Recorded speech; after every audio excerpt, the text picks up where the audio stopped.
Your Coca-Cola bottler presents Claudia.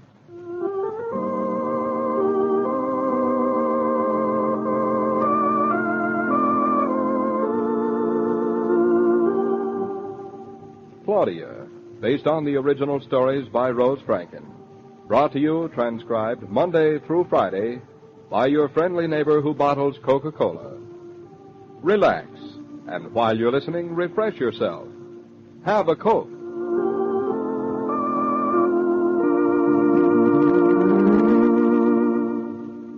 And now, Claudia.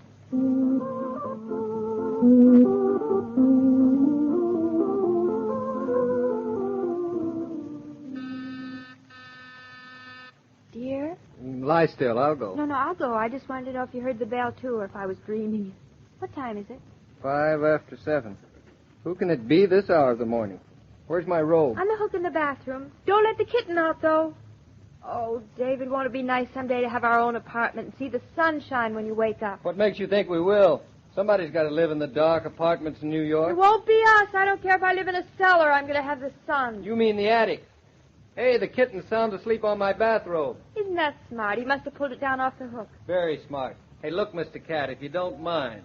And no back talk. David, we have to find a name for it. That we do.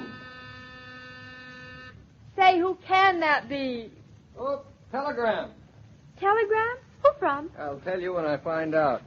Well, open it. Hurry up. Come on, quick. Hartley and Julia. From London. Well, what do you know? They're flying back. They'll be home this afternoon. But I thought they expected to be away for another few weeks. Yeah, so did I. Anyway, I'm glad they changed their minds. I can't wait to meet them. Well, that's good. Look, darling, the place is freezing. Run back to bed. I'll turn on the radiator. Hey, David, don't turn that one on. It leaks. Oh, this is an awful way to live. Leaking radiators, dark rooms, no privacy, paint peeling off, and this dreadful furniture. In the light of a cold, bleak November morning, it doesn't look too pleasant, I'll admit. A home is an awfully important part of a person's life. The more I live in this apartment, the more I realize it. Have Julia and Hartley a nice home? Oh, very. I think we ought to run over there this afternoon for a minute. Oh, let's. David, isn't there anything I could do before their plane gets in? Such as? Oh, have things in the icebox, eggs, milk, butter. I don't think so, darling. The house has been left open, and I imagine Julia's icebox is pretty well stocked. Well, do you think they'd like to come over here for dinner? I could manage. I imagine they'll probably be glad to stay home after being away so long. I know I would. Darling, don't you really want a cup of nice hot coffee? Sort of dividend before breakfast. Lady, I would give my eye teeth for a cup of nice hot coffee. Why didn't you say so instead of encouraging me to run back to bed? Oh, I'm bashful. Since when? Say, David, look at me as if you'd never seen me before. All right. I'm an utter stranger. I've never seen you before. Why, you little hussy. David, please be serious. Listen, would you consider me pretty? Pretty. Pretty what? Pretty. Oh, skip that one. Would you consider me an... bright? No. You're going to get no coffee. Goodbye. Hey, come back. You're beautiful, brilliant, and bewitching. What else begins with B? Bedazzling? Bedazzling. Come here, my bedazzling little wife. David, listen, I really mean it. I've got stage fright about meeting Julia and Hartley. After all, they're practically my father and mother-in-law. Now, how do you figure that one out? Well, Hartley's your only brother, and he's 14 years older than you are. You told me he's been like a father to you all your life. But Julia would not like to be placed in the category of my mother. Julia does not like children. Really not? No, that's not fair. I don't think she could have any. Oh, poor thing. She's awfully blue-bloodish, isn't she? I mean, it sort of sticks out. You mean, does she say bean for Ben? Mm-hmm. Yes, but she was born saying it, so one forgives her. I see what you mean. Do you think she's going to think you married a little nobody?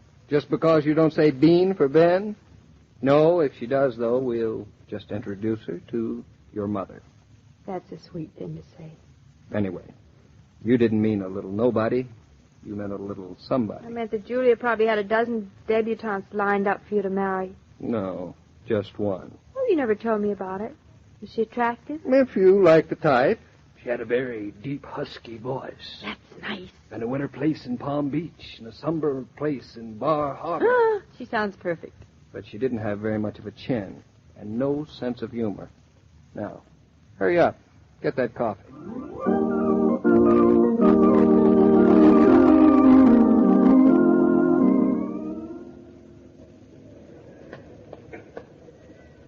Well, here we are. David, don't ring the bell yet. The wind's got my hair all mussed up. Your hair is fine. Hey, wait a minute. My ear show? Your what? My ear. Is it supposed to? No, you know I don't wear my hair so my ears show. The left one peeks out a little. Oh, that's what I meant. Just a minute now. Don't Too ring late. that. In Julia's house, the servants are psychic. Oh, good afternoon, Mr. Naughton. Well, hello, Watson. Very nice to see you again, sir. This is Mrs. Naughton, Watson. Yes, sir, I thought so, sir. I'd like to wish you both all the luck and happiness in the world. Thank you, Watson. Does Mr. Naughton expect you, sir? No, we just dropped in. I was afraid of that, sir. Mr. and Mrs. Naughton are just leaving. But if you'll step in the drawing room, I'll hurry and tell them you're here. How can they be leaving if they just came home? That's Julia. Oh. David, what a wonderful room. Isn't it? That wallpaper is 18th century. Oh, it's like poetry.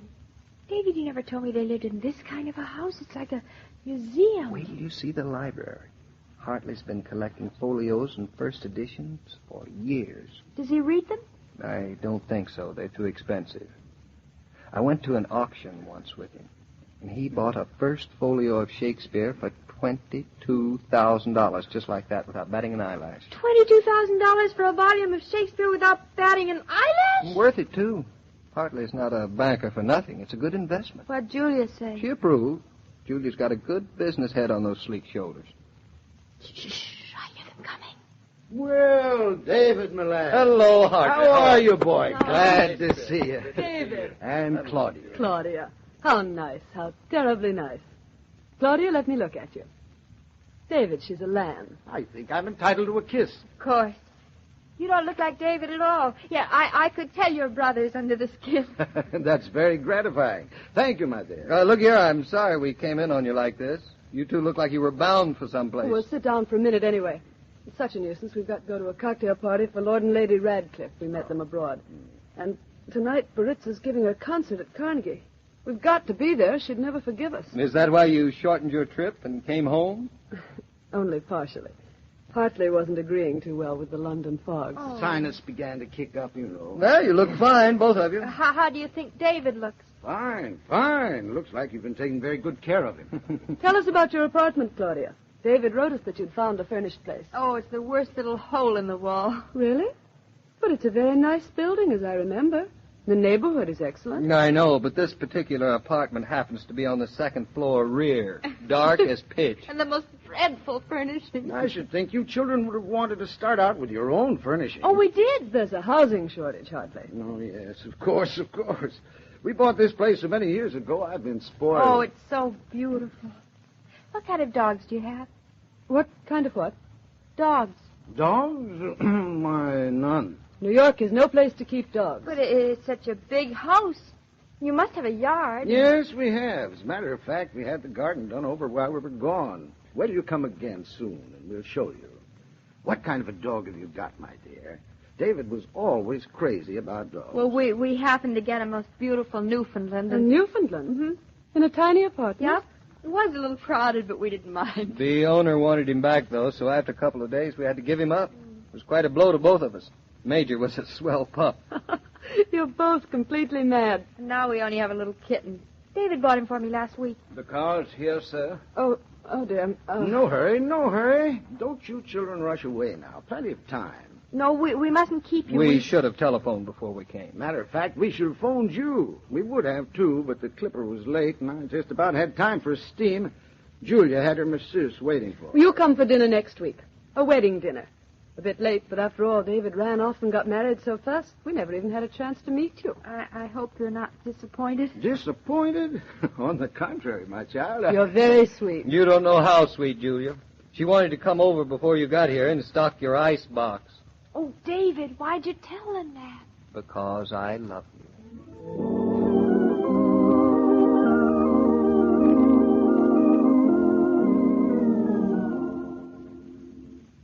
Well, shall we ring and let our butler open the door for us? No, we'll just use our key. Good. We'll use our key. Put up the light, darling. Oh, the radiator's leaking. The place is cold, too. I tell you what, let's go out for dinner. Oh, David, must we? Must we what? Go out to dinner. It's so nice to be home. Leaking radiators and all? What'd you expect? The place has missed us.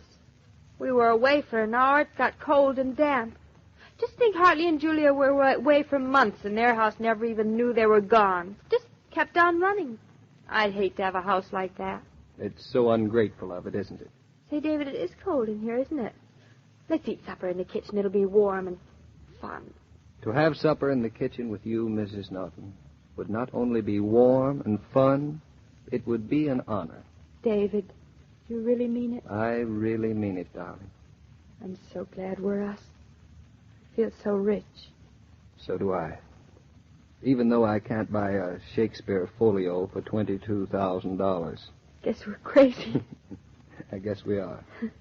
Aren't you even a little bit envious of Hartley's and Julia's gorgeous house? That's all there is to it, a gorgeous house with nothing alive in it but servants. I bet it hasn't even got a mouse in it. Say, talking of mice, look who's here. Oh, will you look at the size of it coming out to me? Oh, you precious little ball of fur. Was you lonesome? Is you glad Mommy came? Claudia, oh, you stop it before I commit an act of cold-blooded murder. What's the matter? I take back every nice thing I've ever said about you. My cup of bitterness runneth over that I am married to a woman who talks baby talk to a cat. The next thing you know, you'll be talking it to me. You have a very exaggerated opinion of yourself, hasn't he, Snookums?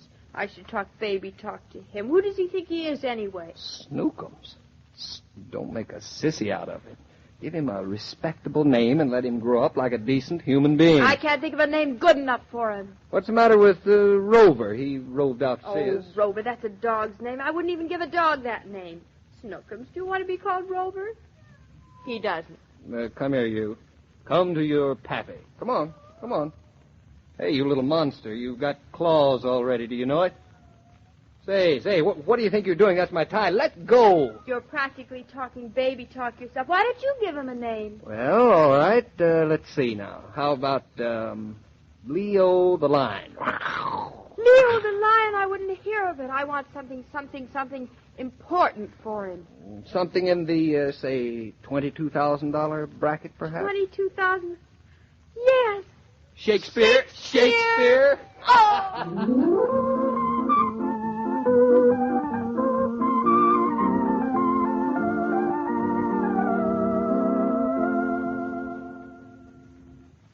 All story material used on this broadcast of Claudia was under the supervision of Rose Franken and William Brown Meloney.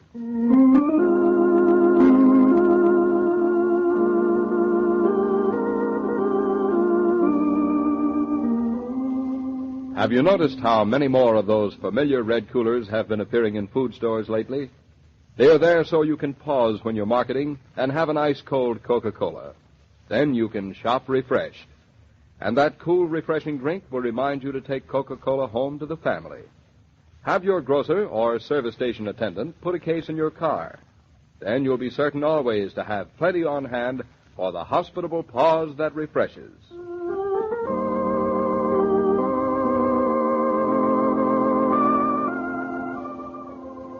Every day, Monday through Friday, Claudia comes to you, transcribed, with the best wishes of your friendly neighbor who bottles Coca-Cola. So listen again tomorrow at the same time. And now this is Joe King saying au revoir, and remember, whoever you are, whatever you do, wherever you may be, when you think of refreshment, think of Coca-Cola. For ice-cold Coca-Cola makes any pause the pause that refreshes.